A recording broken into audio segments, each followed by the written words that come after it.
And especially as somebody that's a late career professional, because it's not as easy to get jobs. Like we've talked about the age bias, and it's really difficult. I've talked to people who feel some type of way because we have been working. I've been working since I was 14 and 9 months, and I started out, I didn't start out doing retail and that sort of stuff. I started off first job, answering phones. I worked for Mile High Cable, like the first summer before I went into high school, answering the phone, stuffing envelopes.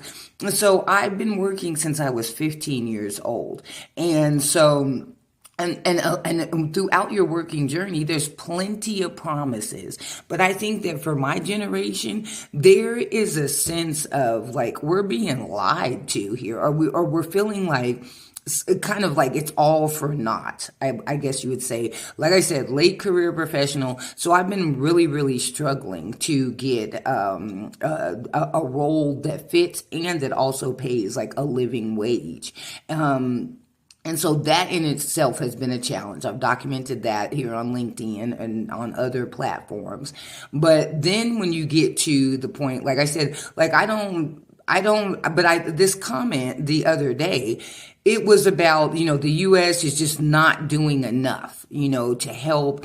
And so we've got an election coming up. Like we want a candidate that can be very strong on foreign and international policy and be able to show a very strong front. But here's the issue. We also need a candidate that is going to be willing to be good with domestic issues. And like we've got a lot of these, we hear like, well, they're not doing enough. They're not sending enough aid. But guess what? I live in a city, or I live in a country where we're going around policing other countries for their human rights violations, and we have people sleeping on the sidewalk here.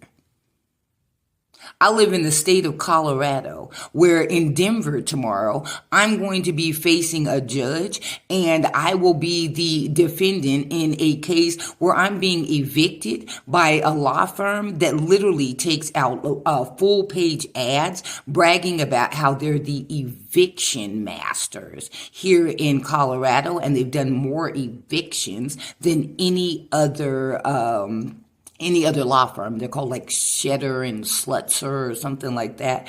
And it's like, so they brag about this. Today in Miami, they've made it illegal for the homeless to be on the street.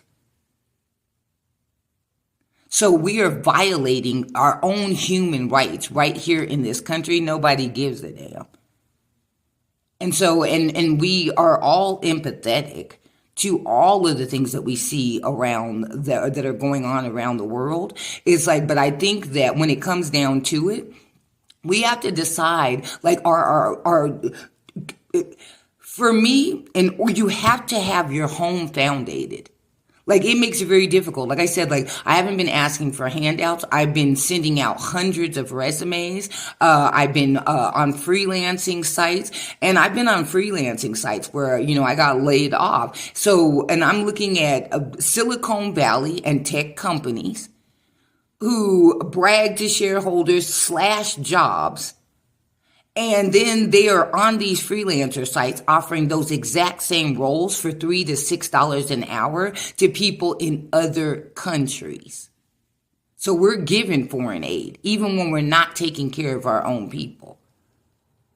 And it's like, and like I said, I don't ask for handouts. I've asked for a job. I've asked for a role that I can contribute my skills to and actually receive a living wage. It's like I am a consultant, and I have put out my consulting. I have, I've said I don't need a handout. Schedule a consultation, and I can help you and your business. It's like, but that's all been for naught because I'm still facing eviction court tomorrow.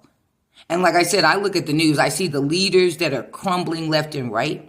I see how there's been millions of dollars spent on these moguls flying young women out to buy them fancy purses and stuff. But I guess when you're my age, you are considered so unworthy in this country that it's hard to even get a role that will help you keep a roof over your head.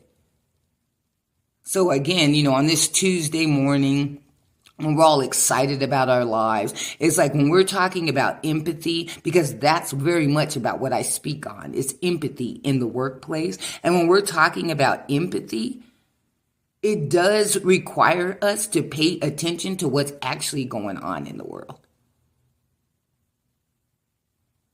And it's like, and as we're paying attention to what's going on in the world, it does require that for us, and I don't know about for anybody else, but I'm not interested in a candidate or really companies or anybody else that says home doesn't matter, that home doesn't have to be founded, and who cares about the people that actually vote for us. It's like, so that's something to consider this Tuesday, especially if you're a hiring manager. Don't just flip through. I get it, ATS, everyone's busy, but every single one of those resumes is attached to a living, breathing person. So hopefully somebody will remember that today. So I'm Courtney, and you are what? You're awesome. So until next time, go be it. Peace.